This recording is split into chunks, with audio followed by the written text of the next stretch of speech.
तुरीची डाळ घेतलेली आहे वरण बनवायला. देशी डाळ आहे गावची. आता याच्यामध्ये 2 पाण्याने धुवून घेते छानसे. गावची डाळ आहे, असा फ्रेश निघतो त्याने. ओरिजिनल डाळ गावची तूर डाळ. त्याचं मी वरण बनवणार आहे बघा. 2 पाण्याने असे 2-3 पाण्याने असे तिला मिसळून घेणार. म्हणजे थोडं जे पाणी आहे ते निघून जाणार. खूप तुरीची डाळ टेस्टी लागते, कारण ती शेतातली डाळ आणून बनवतात ना, त्याला टेस्ट जास्त असते. आता 1 बोट मी पाणी ठेवलेलं आहे. त्याच्यामध्ये असं 1 बोट एवढं शिजल पाणी टाकलेलं आहे आणि 3 शिट्ट्या होऊ देणार आहे. आता याच्यामध्ये मी अर्धा चमच थोडीशी हळद टाकते. हळद टाकली म्हणजे डाळ लवकर फुलते. आणि अर्ध टमाटर मी घेतलेलं आहे, ते कापून ते पण टाकते.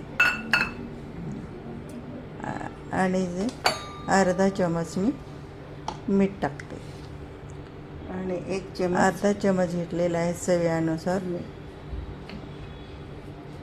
आता कुकरला मी झाकण लावते. डाळ शिजून घेतली मी. त्याच्यामध्ये गोटा टाकलेला आहे, कारण काय तुरीच्या डाळीने पोटामध्ये गॅस होत नाही, दुखत नाही. तर गावचं वरण बनवलेलं आहे. आता कढई ठेवली मी, गॅस पेटवला.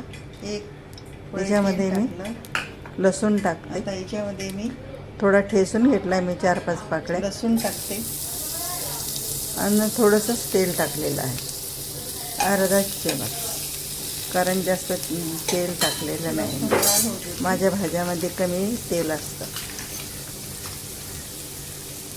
आणि आता जिरं आणि मोहरी आणि राई हे मी टाकते. त्याला तडतडीत होते, थोडंसं फिरवते. 1 चमच घेतलेला आहे, छोटे चमच.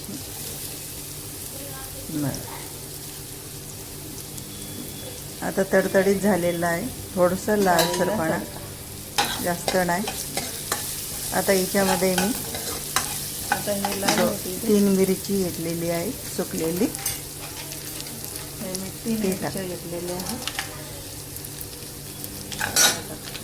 त्याला फिरून घेते मिरचीला. आता हिंग मी थोडासा हिंग टाकते.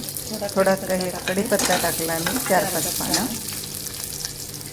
आणि थोडंसं हिंग टाकते, कारण सॉस मस्त येतो, डाळीचा सुगंध. आता याच्यामध्ये मी डाळ सोडते. आता मी चमच्याने डाळ सोडते, एकदम डायरेक्ट डाळ सोडत नाही. 2 चमच डाळ टाकली, त्याच्यानंतर डाळ सोडते. झाली डाळ तयार. आता थोडीशी उकळी आली याला की झालं हे डाळीचं वरण. वरण तयार. खायला पण टेस्टी, चवदार. त्याच्यामध्ये मी बिबा टाकलेला आहे, ते काढून घेणार. पुन्हा आम्ही बिबा टाकत असतो. कड आली म्हणजे उतरून येणार.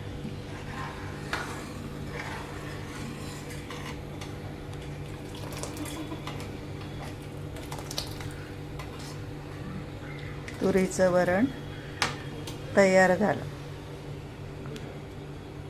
आता गॅस बंद करून घेतला मी.